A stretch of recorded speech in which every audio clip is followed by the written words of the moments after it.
This is Dateline News and Conversation. I've got a very important show tonight and a very important guest. He's a friend. He's a brilliant historian. He's a professor of history, and he's the director of the Nuclear Studies Institute at American University in Washington. And he's the author of Beyond the Laboratory, Scientist and Political Activist in the 1930s America. But he's possibly better known for the Untold History of the United States that he co-authored with Oliver Stone. They also created a video collection based on the book. And now there's a second edition of the Untold History. I have read the Untold History, and I have with me here in Russia the video series they produce. It's amazing. I have gone back to it dozens of times. I want to encourage everybody, if you have not read that book or seen that series, you got to do it. The Untold History of the United States. My guest tonight, he's a good friend. I'm indebted to him, Professor Peter Kuznick. Peter, welcome back to the show. Thank you, Regis, for that glowing introduction. I hope I can live up to it. Oh, my goodness. Before we get started, I have to share a little personal background. And this goes back to 2012, Peter, when I had just returned from Jeju Island in South Korea, and I was working to finish The Ghost of Jeju, which was the title of that film. My good friend and your friend, Bruce Gagnon, knew that I wanted to meet you and to meet Oliver Stone. And he said, well, I think Peter can probably get in touch with Oliver.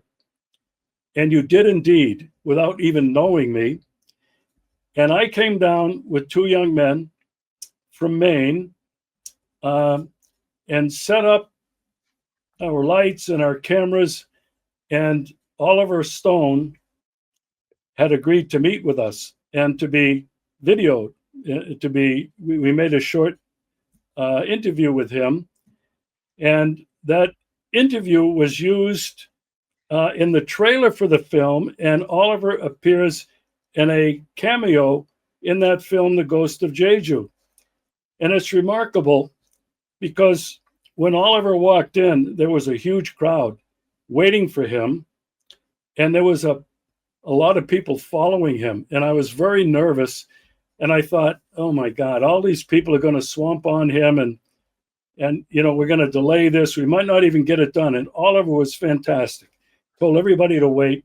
He sat down, checked his jacket, his hair, and then he said to me, by the way, what's the name of this film? And I said, I really don't know. I think it's probably going to be something like Jeju in the Crosshairs of War Again. And he said something like, that sucks. Now, here's an Academy Award winner, a famous director of multiple incredible films. And I never forgot that. And then, Peter, the next day, you were gracious enough to sit with me, and we did an interview of well over an hour. And that interview was seen many thousands of times on YouTube, and you appeared part of that interview in my film, The 30 Seconds to Midnight, The Final Wake-Up Call. That was about the fear of nuclear war between the United States and Russia. And so, Peter, I wanted to share that because I'm really indebted to you. We have crossed paths a couple of times since then. We were together in Japan for Global Network annual meeting. And as always, you delivered some of the most powerful presentations that I've heard. And so I'm really, really happy to have you with me tonight. But before I get into what was a presentation you made last month, you were online at the Yalta International Conference that was held in Moscow because of the threat of danger here in Crimea. And you gave an incredible presentation. But before we get into that, Peter, um, I would really like to tell our audience, what is it that you teach at American University? That's the first part of the question. And then, what is this Nuclear Studies Institute and why did you create it? Okay, good. Happy to talk about both. Um, Let me start with the second question first. So I started teaching at American University in 1986, which is a long time ago now. But one of my favorite students, and my first book was about the politicization of scientists in the 1930s. And the scientists went from being the most conservative group in society at the start of the decade to becoming the most radical group by the end of the decade. The election for president of the AAAS, the American Association for the Advancement of Science, the biggest group of scientists, in 1939 was the five leading vote getters were all very, very progressive. And the person elected president, Walter Cannon, a Harvard physiologist, was a socialist. He wanted friendly relation with the Soviet Union. He was actually a physiologist, and the physiologists had their big conference in 1935 in Moscow, and they were enthralled by the treatment of science in the Soviet Union and the treatment of scientists. And so Cannon was also the leading anti-fascist in America among the scientists at the time. So I was very interested in questions of science and politics. And then I was interested in why did so many of the scientists join the Manhattan Project?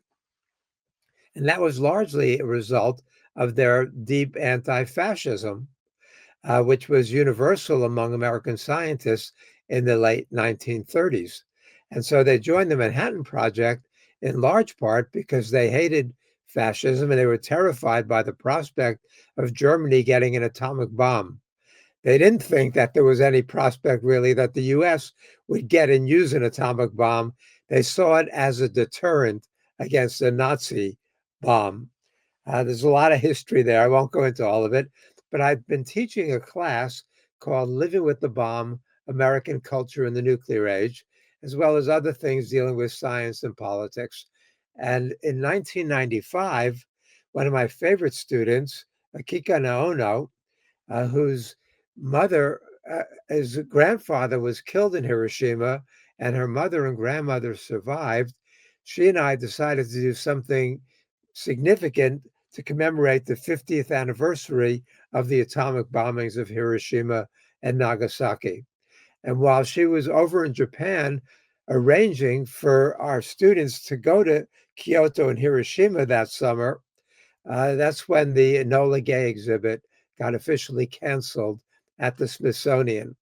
So the officials from Hiroshima and Nagasaki asked if we could hold an exhibit at American University commemorating the 50th anniversary and getting the artifacts that were supposed to go to the Smithsonian and bring them to American University.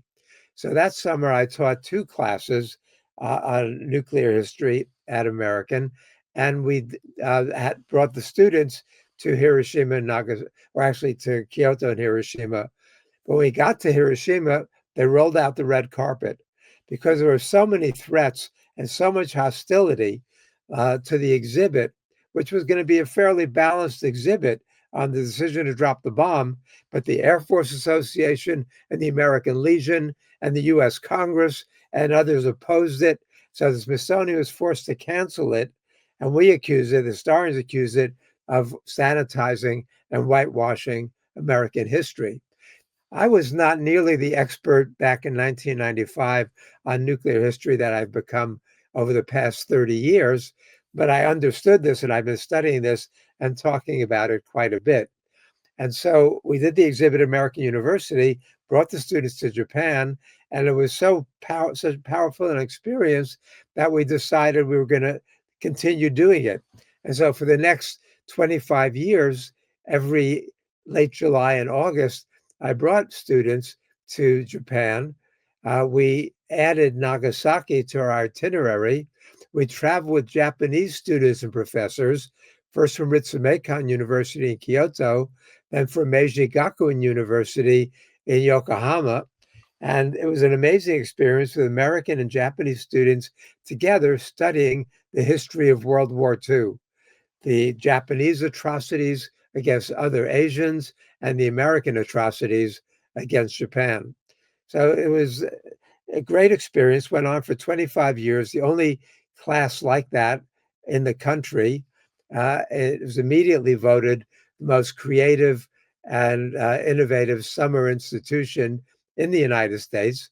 And so we went and did that for 25 years. And the Nuclear Studies Institute is more of a teaching institute than it is really a research or activist institute, but we've been out there in the forefront of educating.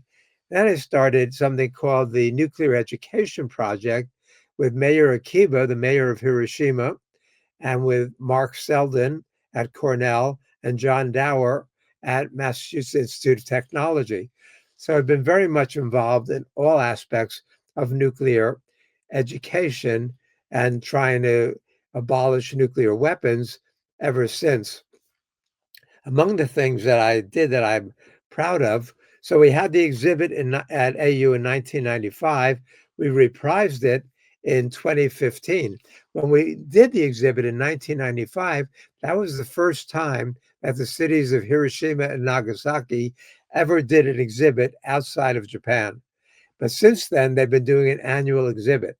So they asked if we could do it again 20 years later in 2015. So we did a second major exhibit.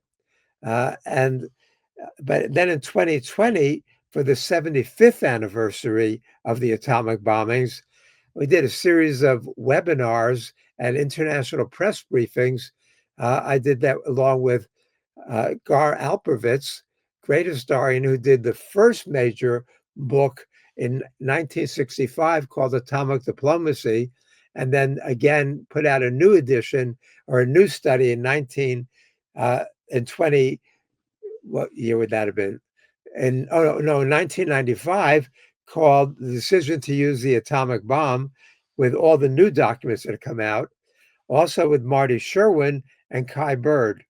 Among their achievements, they wrote the biography of Oppenheimer called American Prometheus, which won the Pulitzer Prize and was the basis of the Oppenheimer movie that came out a couple of years ago that had such a tremendous impact. So the four of us did a series of briefings in order to preempt the bullshit narrative, the traditional narrative that the media was going to glom onto, that the atomic bombs were justified and necessary because they were the only way to get Japan to surrender without a US invasion, which would have not only resulted, according to the official narrative, in 500,000 American lives being lost, but millions of Japanese.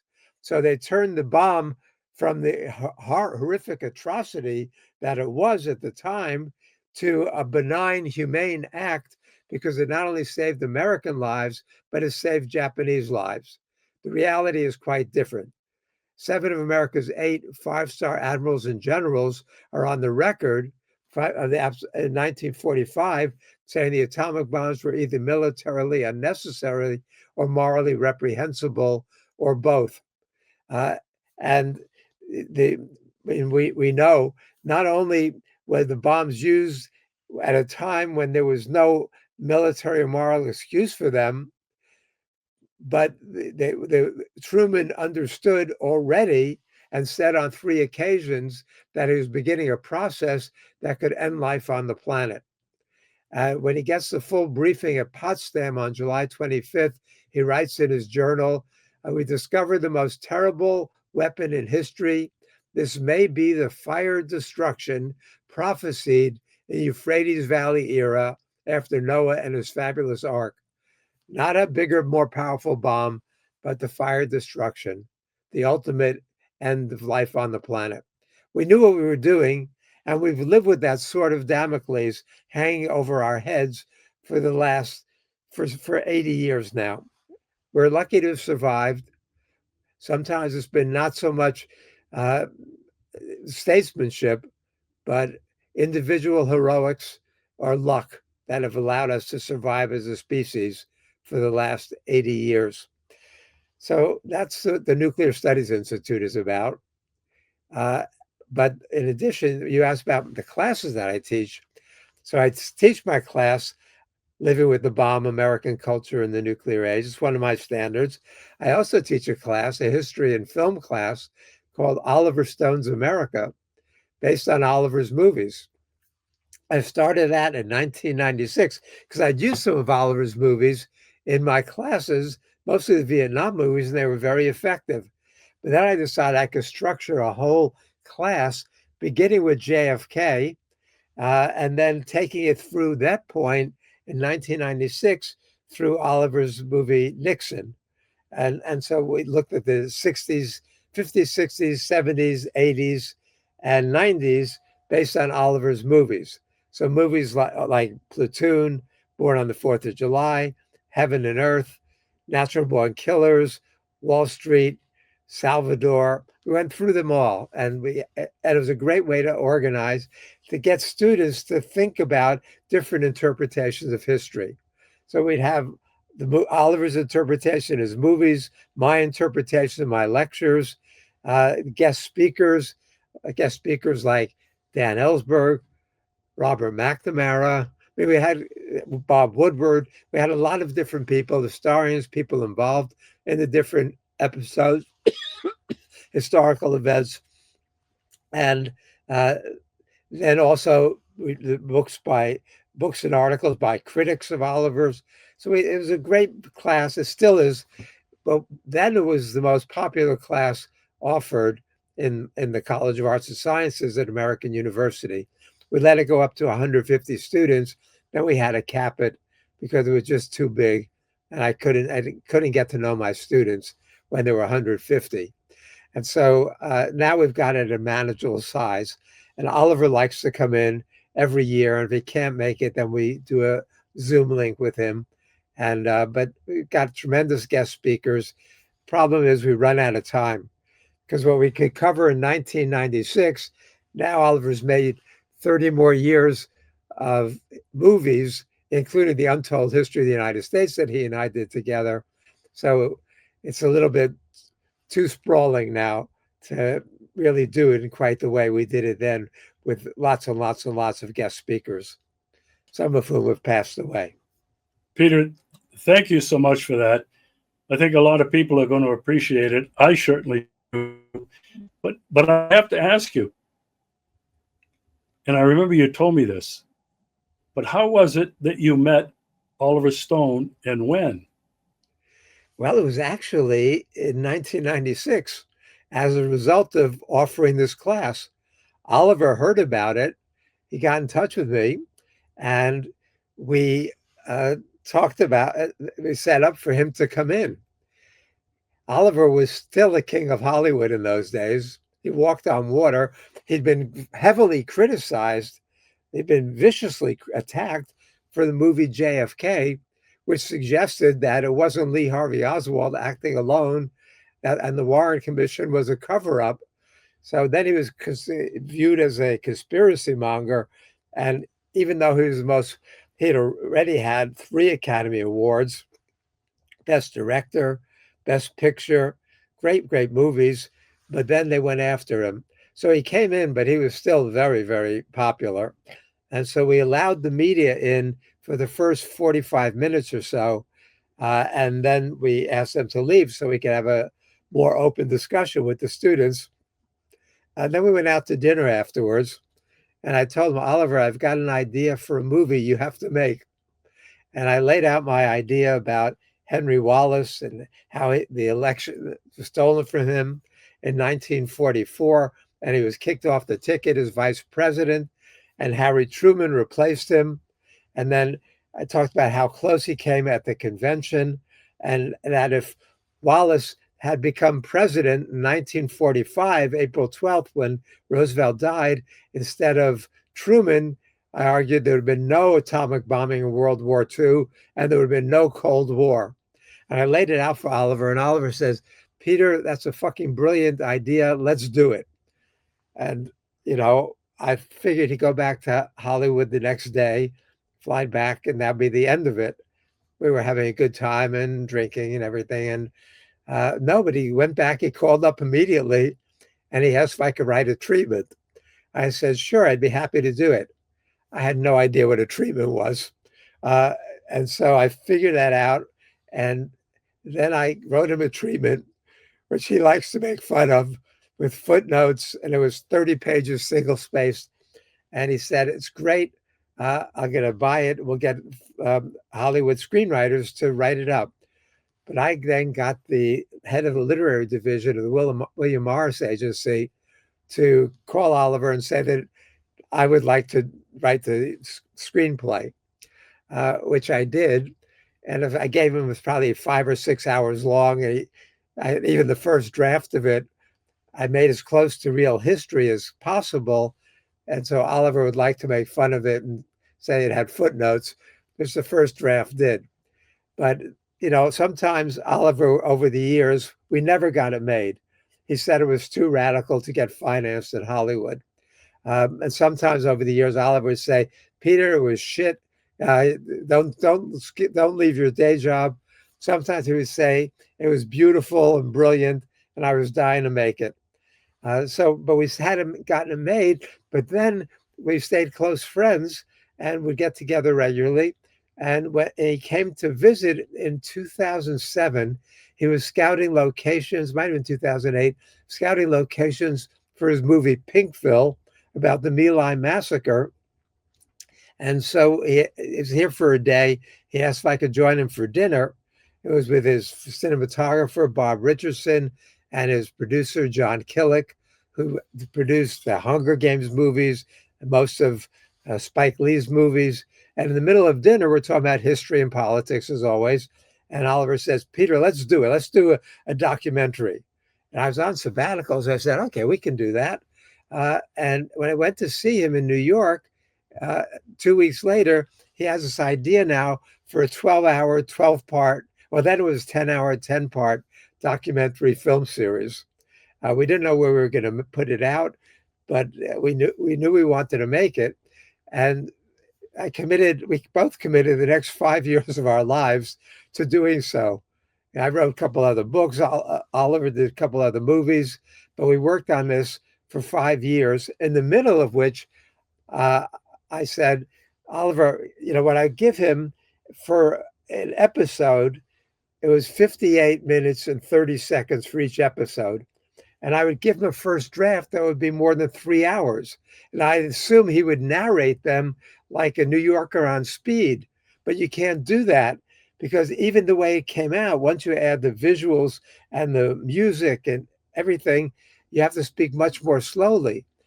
Many people commented in the early reviews that it was the most dense documentary they'd ever seen, even though we slowed it down and dumbed it down in some ways. But we knew we had so much more we wanted to say, so we wrote the book. And the first version of the book was 750 pages. The revised version in 2019 was now over 900 pages. And now I'm working on a new edition to cover the years from 2018 to 2026. And this will be 2,100 or 1,100 pages or more. The version you can see behind me is the early one in the US, but that's also the Russian translation, the original Russian translation. Then they put out a much bigger one, but that's over 1,000 pages already. So it was a bestseller on 3 continents. It was translated, the books and the documentaries came out all over the world. The book is translated into more than 20 languages, and it keeps coming out more each time we do a new edition. So it's kind of been nonstop, and it changed my life, certainly. I used to do a lot of interviews. Now I do more than 400 interviews a year, in addition to lots of dozens of talks and writing lots of articles and the new book now. So it kind of put me on the map in a way that I hadn't been before around the world. But the thing about it, last year, for example, I did 135 TV interviews in Russia, 85 in India, dozens in China, Japan, and parts of Europe. But I almost never get on mainstream television in the United States. I'm on mainstream television all over the world, but not in the United States, where we have this so-called free press. And that means that if you can talk and repeat the traditional narratives and accept that perspective on American exceptionalism and American empire, then you can get on mainstream American television and and give your views. But if you're outside that, if you want to say, well, yeah, Russia maybe should not have invaded Ukraine, but who's the United States to sanction and condemn them when the U.S. has invaded one country after another for the past 80 years? Or you want to bring up alternative narratives about the decision to drop the bomb, about the origins of the Cold War, about the invasion of Iraq and Afghanistan, about the horrors of Vietnam. When Robert McNamara came into my class years ago, he said he accepted, and McNamara was widely seen as the architect of the Vietnam War. He says that he accepted that 3.8 million Vietnamese died. When I was in Hanoi a year ago, January, the Vietnamese leaders told me that the official figure they use now is that 5 million Vietnamese died. You know, how can the United States cling to this myth of American benevolence and greatness and generosity uh, when we do the things that we do around the world? I'd love America to live up to those standards that it likes to set, those ideas it likes to profess. But the reality, Regis, as you know, and I know, and I hope your audience knows, and certainly the Russian audience knows, is very, very different. And, we threaten the world, and we still do. Wow, Peter, I'm so happy that you shared that personal story with Oliver because I remember you telling that several years ago, and I thought it was really great. And, you know, um, I'm very indebted to you and to Oliver for assisting me in a very little way. You talked about America not wanting to hear the alternative. Uh, I couldn't get The Ghost of Jeju published anywhere. I had to travel twice around the country showing it to peace groups, anti-nuclear groups, in churches, in libraries, Quaker meeting halls, even in living rooms. And it's gone all over the world, Peter, and it's been translated now by volunteers into 7 languages, including Russian. I lost contact with this when people asked me, "Can we translate it?" And I said, "Sure." Here's the file. Boom, it's gone. And Peter, the same thing happened, and this is my segue into what we're going to talk about now. Before you get there, let me say, Oliver and I do the same thing. The book came out a couple of years ago in Vietnamese. And so they say, how much money do you need from us to publish in Vietnam? Say, just take it, run with it, do it. This is not about making money. This is about getting the ideas out around the world. We'd be happy everywhere, to get it out so people can read it. Part of the problem is we don't have a good Latin American edition. We have a Spanish edition out of Madrid, but there's very few publishers in Latin America who cover the continent. And so we weren't able to get a deal. I got invited by the former vice president of Bolivia, Linares, to a lunch in New York City. He was coming there to address the UN. So I came up for lunch with him and his UN ambassador. And he said he loved Untold History. It's the best thing he's read in years, if not decades. And he wants to put out an inexpensive edition throughout Latin America. and which we love that idea. He wants me to come down to Bolivia and do lecture with him and Evo Morales, and and spread the word, which would have been fabulous, but they ran into problems down there, and there were, but which is the problem in much of the world. So even though it's out so widely, there's the lessons are still fabulous. And if you get to listen to I don't know if the audiobook is out in other languages, but there's a man named Peter Berkrot, who read the audiobook, and he takes our words and makes them sound like poetry.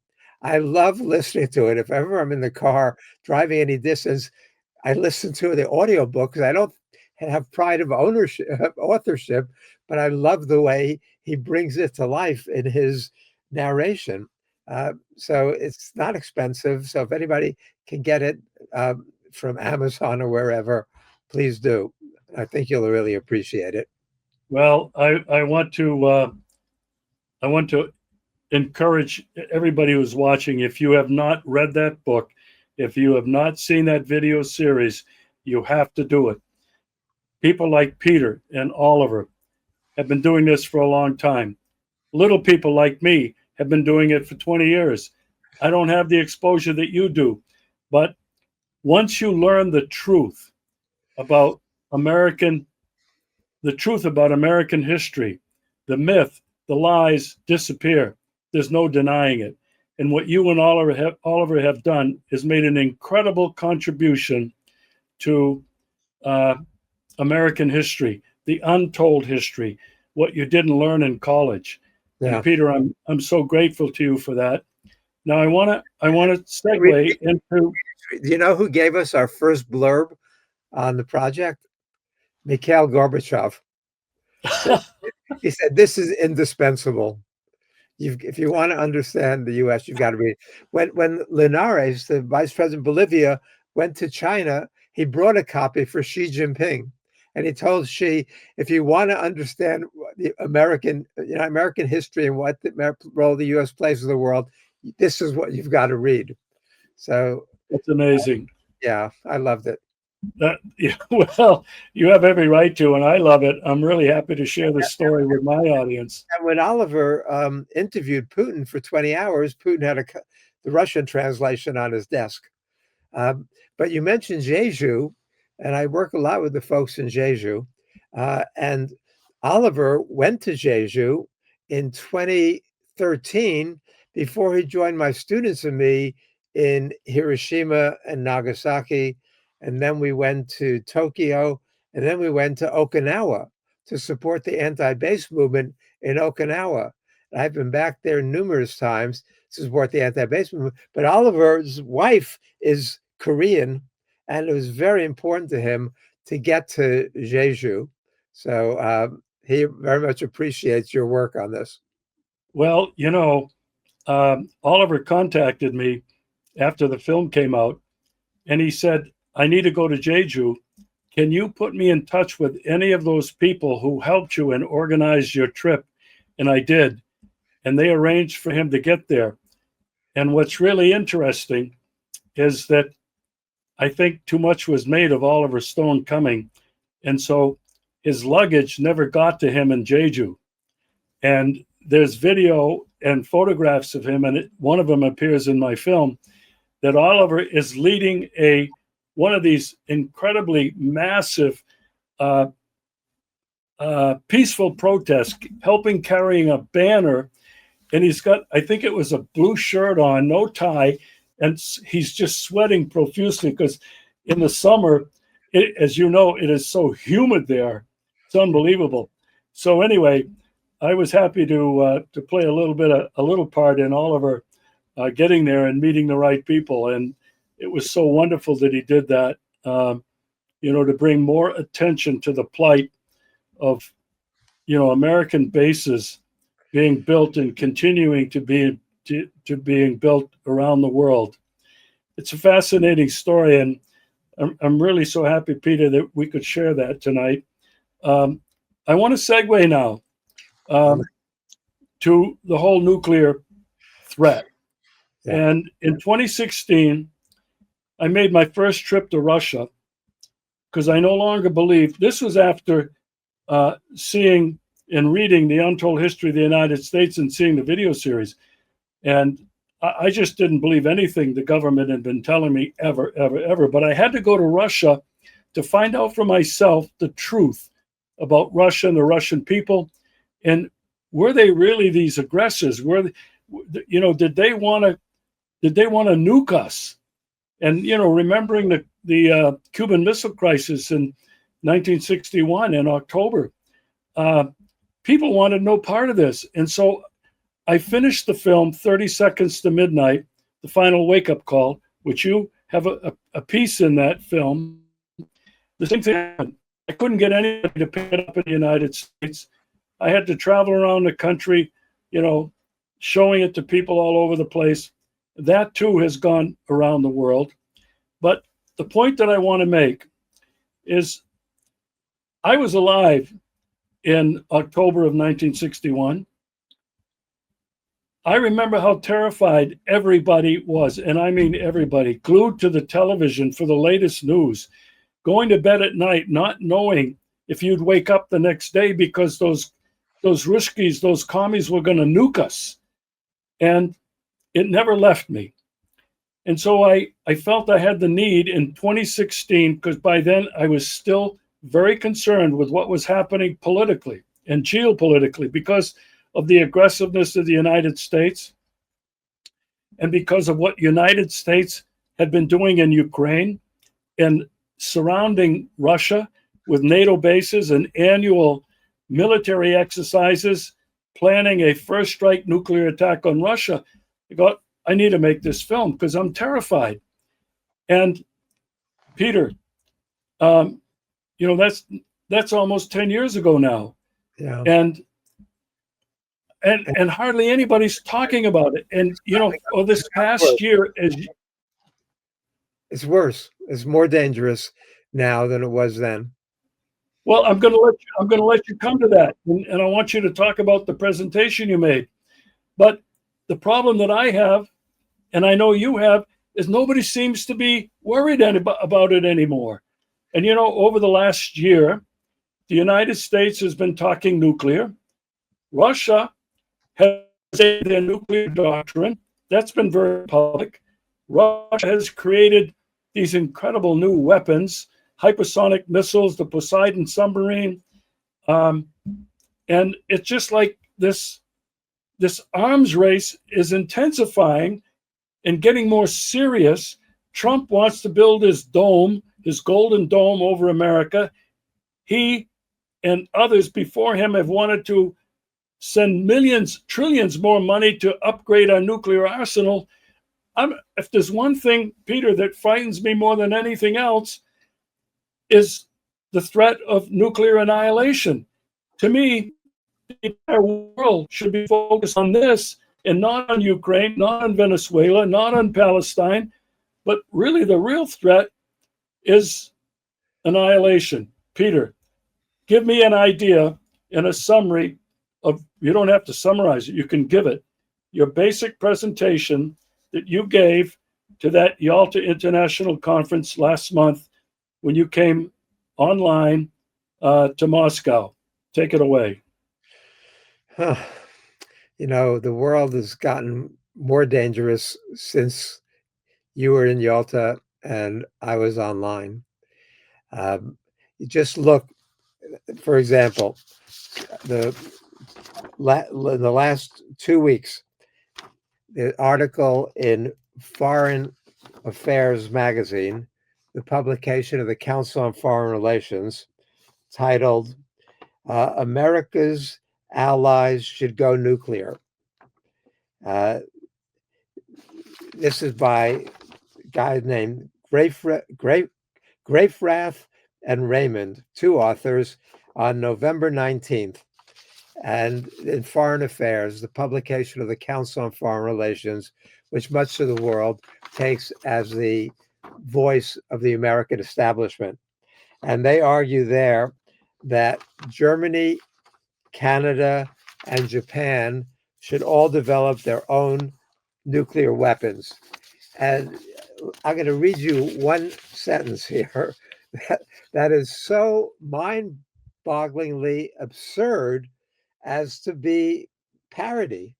It can't be serious. They write, Canada, Germany, and Japan have proven track records of rational policymaking and domestic stability that will make both nuclear accidents and any spiral of uncontrolled escalation unlikely. Germany and Japan. These people, maybe they're younger than us, but even we weren't alive in World War II, but we've studied it. And Germany and Japan were the two most dangerous countries on the face of the earth. And what we see going on today in Germany and Japan, Germany, you've got the rise of this neo-Nazi party, the AfD, and other right-wing forces in Germany. Japan, you've got Takaichi as the prime minister, the most right-wing hawkish protege of Abe's, and a huge fan who modeled herself after Margaret Thatcher, and whose nickname in Japan is the Iron Lady, who's caused this major blow up with China already over saying that Japan, that if China tries to retake Taiwan by force, that would pose an existential threat to Japan, and Japan would have to send in its self-defense forces, would be at least, or would be capable of sending in and justified to send in its self-defense forces, which created this incredible rift with China now, between China and Japan, that's gone on for almost for weeks now. I mean, you can't make this stuff up. Then there's an article right after that, November 24th, a week ago, by Bilahari Kausakan in Foreign Policy magazine. And the title is The Inevitable Logic of a Japanese Nuclear Weapon. And it starts off the first sentence, it is no longer a question of if, but when Japan and South Korea will acquire independent nuclear deterrence. This is the world we're living with, Regis, where the lunatics have taken over the asylum and they're proposing and enacting nuclear proliferation of a sort that we've been able to curb or tried to curb for most of the Cold War and post-war history. But now we see that there's so much of a risk of nuclear proliferation, making the world that much more dangerous. My friend Jonathan Schell used to warn that we're on the verge of nuclear anarchy. Mohammed al-Baradei, the former head of the International Atomic Energy Agency, used to say there are at least 40 countries that have the technological capability of developing nuclear weapons. The danger, of course, is that if they did, so many more countries will have it, and it's almost inevitable that'll be used. But not even aside from that, but you look at the countries, Japan has this massive stockpile of uranium and plutonium, massive stockpile. We used to say Japan is a screwdriver twist away from having nuclear weapons. Now, both of these articles are basically saying that Japan will and should have their own nuclear arsenal. The former Prime Minister Ishiba not only called for an Asian NATO, he called for Japan having its own nuclear weapons. And now you've got Takaichi, who's more extreme than Ishiba was, and almost certainly going to push for totally abrogating Article 9 of the Japan Peace Constitution, totally abrogating the 3 nuclear principles, which she said she might do, and now likely pushing for nuclear weapons. This is madness. Will China allow that to happen? We don't know. But the U.S. policy of encircling China, of containing China, of undermining China, has really created, and militarizing the Pacific has created very dangerous situation. Let me just briefly say that if there's fighting between China and its breakaway republic of Taiwan, which everybody says is part of China, and China decides to use force there, then the U.S. strategy is to send in not only our 50,000 plus troops in Japan and our 28,500 troops in South Korea, but to send in the South Korean military and the Japanese military, because it would take the rest of the U.S. troops 3 weeks to get there from Guam and Hawaii and other places where they're settled, where they're located. And so the likelihood of that turning into a nuclear war is terrifyingly high, because China has built up its forces and has capabilities in the region.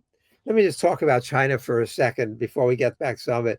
In 2021, Admiral Davidson, the head of our forces in the region, said that he believes that China will invade Taiwan by 2027.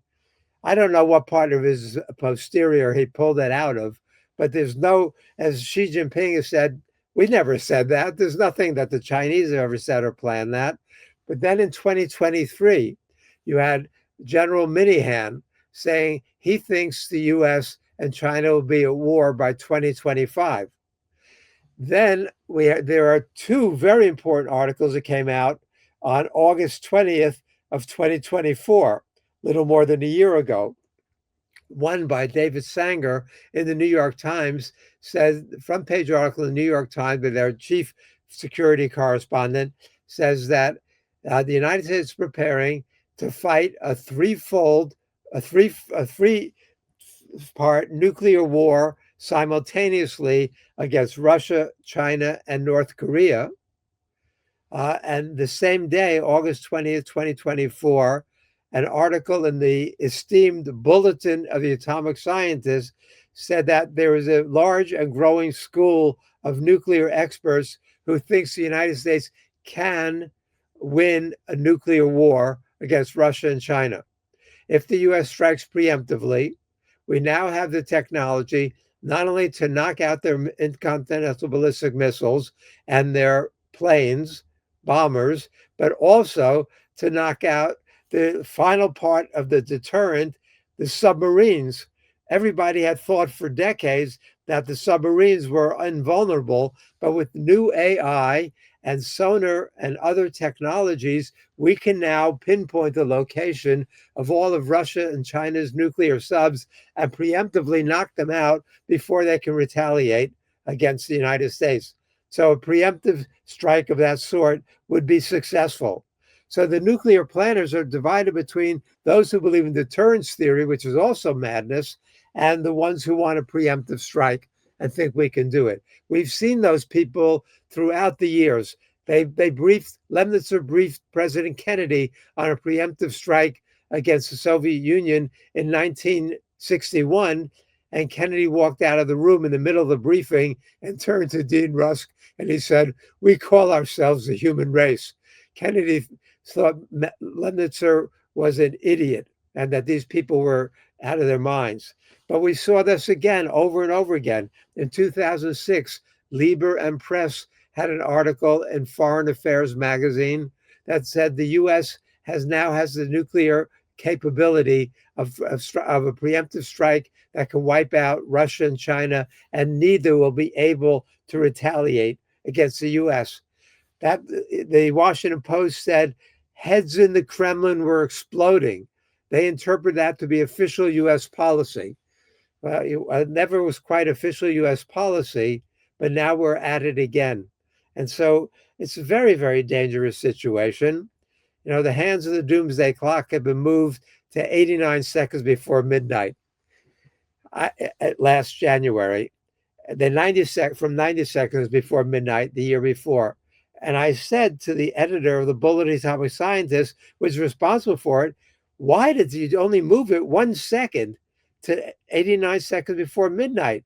And he said, well, some people want to move it to 88, but that's the international symbol for Heil Hitler. So we couldn't do that. I said, well, why don't you move it to 60, which was more realistic? And he said, well, some people argued for that, but it was too rash. And there were others who were more conservative on the board of experts.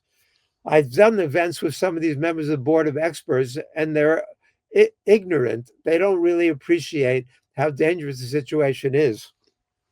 But we're in a crucial time now, and you've got people like Trump in charge. Trump is so ignorant that it's terrifying. Trump, for example, when Trump announced uh, recently that the United States was going to begin nuclear testing, he said, like Russia and China are doing, he didn't know what he was talking about. First of all, he said the US has the biggest arsenal. Sorry, Donald Trump, Russia's got the biggest arsenal. Then he said, I'm giving orders to the Department of War to begin testing immediately. Well, number one, Department of War, which is now what he calls the Department of Defense under Hegseth, doesn't do the nuclear testing. There's the Department of Energy that does the nuclear testing. And we can't begin it immediately because it would take probably 3 years or at least 2 years to get the test site ready to begin testing. But the fact that a man who's so ignorant is in charge of the nuclear arsenal is truly terrifying. Trump, in addition, during the Cold War, the United States carried out 1,054 nuclear tests. Russia carried out a large number also. China carried out 45. North Korea carried out 6. India carried out 3. Pakistan carried out 2. The countries that need nuclear tests are China, India, Pakistan, North Korea. The US doesn't need them. The US knows how it's going to work because we've done them repeatedly. And now we've got the most sophisticated testing system that you don't have to bring the test to a full-scale nuclear explosion. A subcritical test tells you everything you need. And with our stockpile stewardship program, with using supercomputers and lasers and X-rays, we know exactly what's going to happen when we fire off our missiles and our bombs. So the United States needs this less than anybody, but Trump, being the idiot he is, and then he says that Russia and China are conducting nuclear tests, which is not true. Russia and China are not cheating, nor is North Korea. We've got the seismic technology that would reveal that if it were. What Russia was carrying out recently with the Berezovsky test and the Poseidon test, and before that, the Oreshnik test, are tests of the delivery systems, which are allowed under all the agreements, including the Non-Proliferation Treaty and the Comprehensive Test Ban Treaty, which isn't in effect anyway. So it's not what Trump alleges. But during his first term, his first phone conversation with Putin, Putin says we should extend the New START Treaty, the last piece of our nuclear architecture that we have now. And Trump puts down the phone and asks the people, what's the New START Treaty? Gets back on the phone, says, no, we don't like it. We're not going to extend it. When he was told that the United States and other countries had dramatically cut their nuclear arsenals from 70,000 in 1986 down to about 15,000 in 2017, Trump said, I don't like that. He said, we should increase our nuclear arsenal tenfold. At that point, Secretary of State Rex Tillerson called him a fucking moron, which was correct. That was a compliment. Trump is on all sides of these issues as he is on other issues. Putin recently asked him to extend the New START Treaty for at least another year when the current New START Treaty expires in 2026, February 5th. And so far, Trump said, well, maybe that's a good idea, but he hasn't done anything. So Putin said we should extend it at least a year so that we have time to make a new treaty. And Trump has not accepted that. One of the 28 points was precisely that, to extend the New START Treaty and begin new negotiations. But that has not been agreed upon yet, unfortunately. Biden extended it for 5 years. Thank you, Joe Biden. Peter, It certainly is terrifying. You know, the Bureau of Atomic Scientists, uh, I don't know where they had the doomsday clock in 2016 when I made my film, but I thought at the time it was 30 seconds to midnight. Yes, and you Peter, if I would have published that film today, I would title it something like this: The Final Countdown. 5, 4, 3, dot, dot, dot. I think that's where we're at. And Peter, I want to finish on this note. You mentioned Japan and others wanting the bomb. I was there for the 70th anniversary in Hiroshima. What I heard over and over again in all of the talks: never again, never again. And yeah, now because in you were hearing, 2025, yeah, you were hearing it from the hibakusha, and you were hearing it from the sane people there. You know, I nominated last year's winner for the Nobel Peace Prize, Nihon Dankyo, and they made me part of their delegation in Oslo, and they represent the voices of the survivors, the ones who are still alive, and they've been fighting for to abolish nuclear weapons for the last 80 years. I was so glad they finally won because I've been nominating them for years. And then who does the Nobel Prize Committee go and give it to this year? Machado, who asked Netanyahu to invade Venezuela and overthrow Maduro. She asked the United States to invade Venezuela and overthrow Maduro.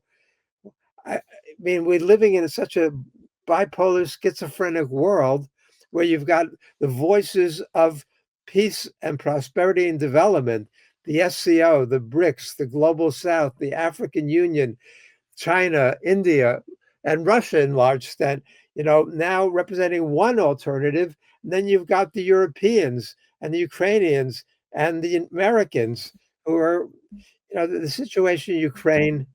I didn't support the invasion. I wanted to end as quickly as possible.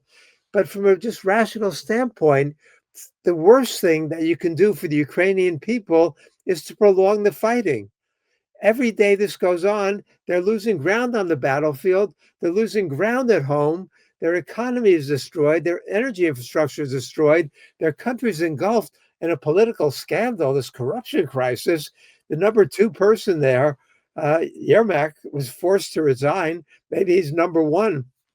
Everybody around Zelensky, his close friends and allies, have been implicated in this corruption scandal. His approval rating is plummeting. And I just saw this statement by Zaluzhny, who's a likely replacement, who's talking about Ukraine getting nuclear weapons, as a deterrent, or U.S. troops and NATO troops being stationed there. I mean, these people, the world is being run by a lot of madmen. And, that's why we're on this countdown to nuclear war. There have been some alternative voices. The Oppenheimer movie did reach a lot of people. There were things about it I hated, but a lot more that I loved, and put out the warning of the nuclear threats. There was just this film on Netflix and in the theaters in the United States, A House of Dynamite, which is based on the countdown to nuclear war. My friend Annie Jacobson wrote a tremendous book called Nuclear War, a Scenario, which is an even better minute-by-minute countdown as to what would happen if there's a report of a missile being launched at the United States. We need nuclear abolition. The message of the hibakusha, the survivors in Hiroshima and Nagasaki, that human beings and nuclear weapons are incompatible. And if we don't get rid of nuclear weapons, they will get rid of human beings. And now with AI being increasingly interjected into the command and control structure, we've been saved several times by individuals who resisted the orders and what they were supposed to do, and refused to launch when they thought there were incoming missile attacks. Several times on both sides have been saved by that. If you put AI in there, there's nobody there to save us. So, and let me just mention briefly, on June 11th, Tulsi Gabbard, the U.S. Director of National Intelligence, who has had her lucid moments, although they're increasingly rare now under Trump's influence. She issued a 2.5-minute video, starts off in Hiroshima, and then she goes and talks about the current situation and says, compared to Hiroshima, things are what we have now is mind-bogglingly more. And she says that we're closer to nuclear annihilation than we've ever been, and that there were warmongers in all of these capitals who were going to push us there. That was 2 days before the Israel started bombing Iran, and she knew what was coming. Then, more recently, Sergei Narishkin, the head of the SVR, the Russian intelligence agency, put out a statement saying that that the world powers are in the most fragile moment we've ever been since World War II. We've got the intelligence heads in both the United States and Russia warning that we're in a doomsday moment and doomsday scenario, and we've got to reverse course and figure out ways to live together in this small planet, with all these fragile and finite mortal human beings on it. And we know that nuclear winter would mean that even a limited nuclear war could end life on the planet. And so we better get right with the world and get our heads on straight and figure out how to walk this back, because right now we're going the wrong direction. Peter, thank you so much. It's been an honor and a pleasure to have you. I'm so thrilled to be able to share you with my audience. Thank you again. Thank you, Regis, for the great work that you do.